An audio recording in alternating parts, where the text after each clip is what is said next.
Okay, basics first, because everything else stacks on this. Supply is stuff available. Demand is people wanting stuff. They are very lonely alone. Together, chaos happens. Picture coffee. Good coffee. The kind you need emotionally. Lots of coffee shops exist. Prices chill out. Life feels manageable.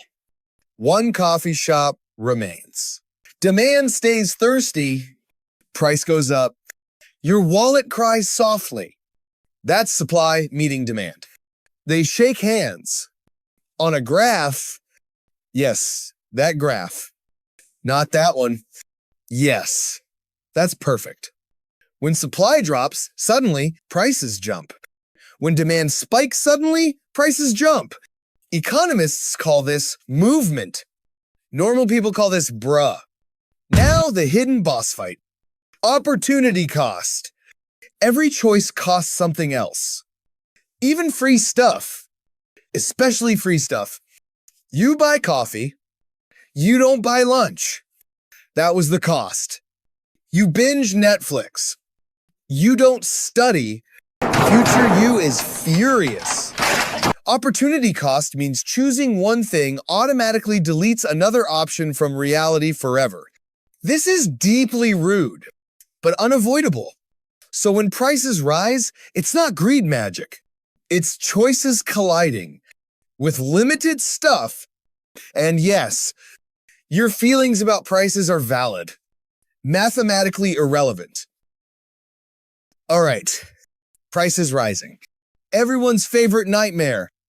Inflation means money buys less stuff over time. That's it. No conspiracy required.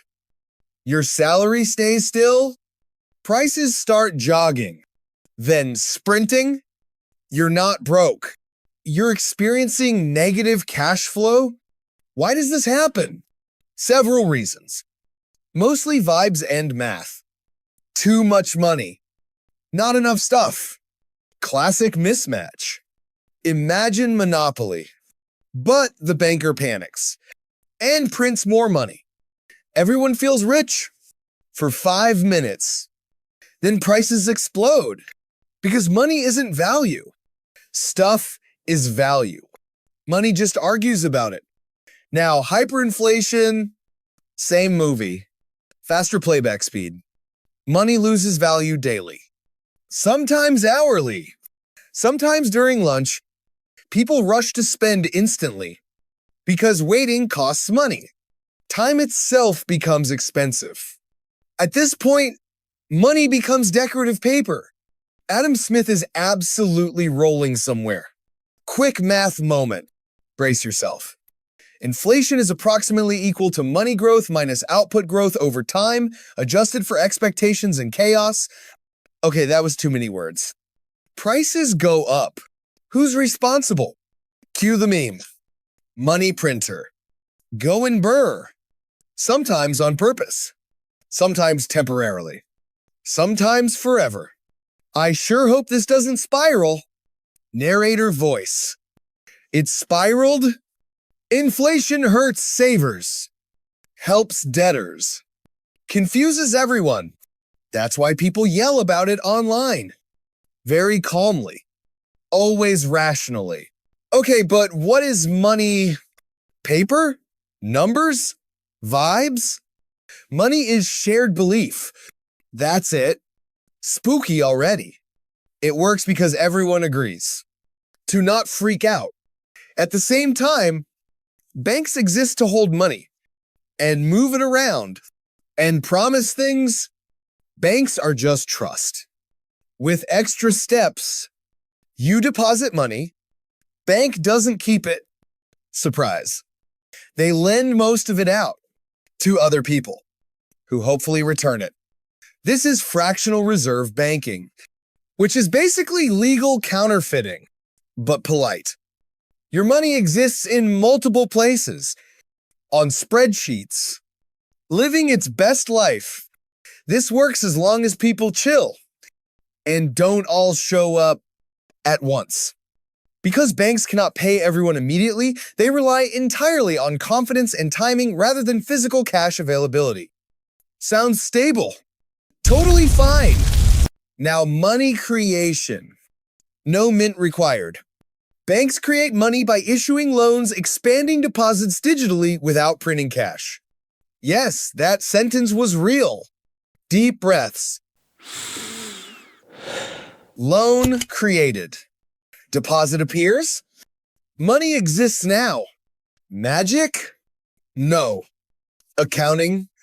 This fuels growth. And houses. And debt spirals. And occasionally, bank runs. That's when trust evaporates.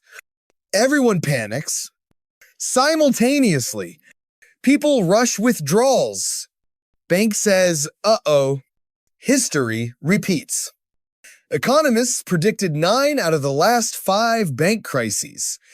Very impressive record. Okay. Enter the final boss. Central banks. They don't sell coffee. They sell confidence. Wholesale.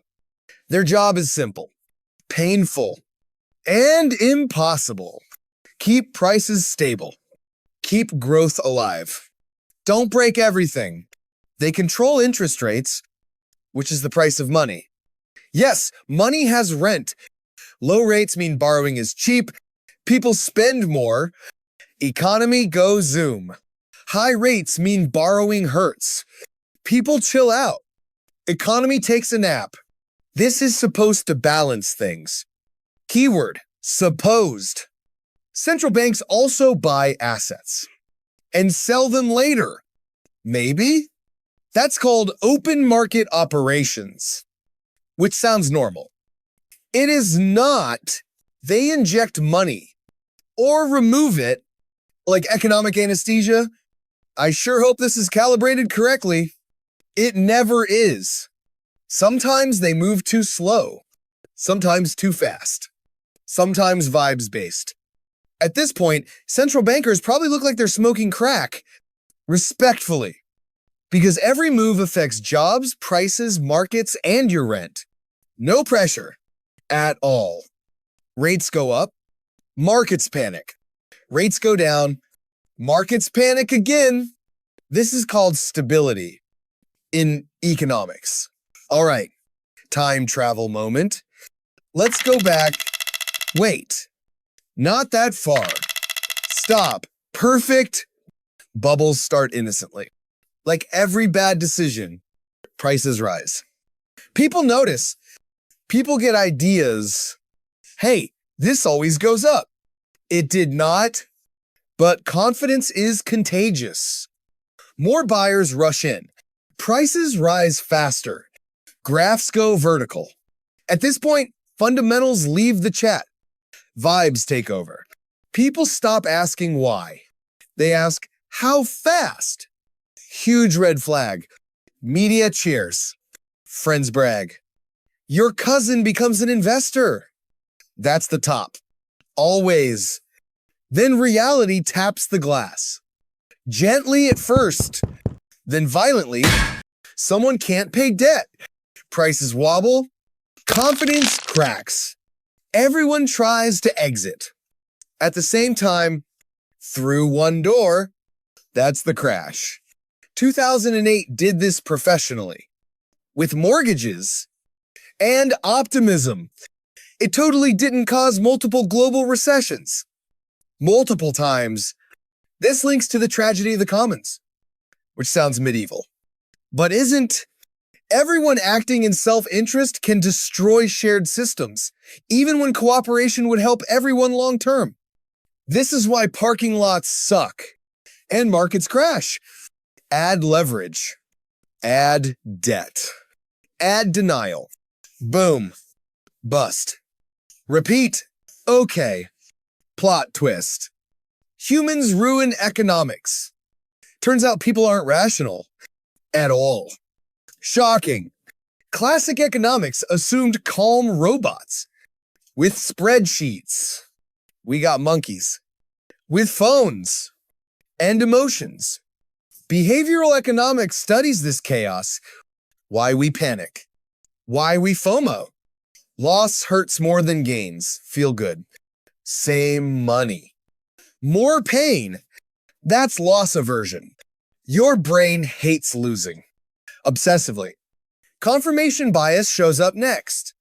You believe what agrees with you. Ignore the rest. This stock will recover. Source vibes. Then overconfidence kicks in. Everyone thinks they're above average. Statistically impossible. Now, the classic duo, prisoner's dilemma. Two people choose selfishly. Both lose. Together. If they cooperated, both win. Brains say no. Trust issues. This creates Nash equilibrium, where nobody improves by changing alone. Even though it sucks, economics calls this stable. Humans call this miserable. This explains bubbles, bank runs, panic selling, and why everyone else's buying feels convincing, even when wrong, especially when wrong. So markets are not logical machines. They're emotional crowds with calculators, which is comforting and terrifying. All right, that was economics. If this made the world feel slightly less confusing, you can quietly subscribe. No pressure. The money will still be weird, but at least now we'll be confused together.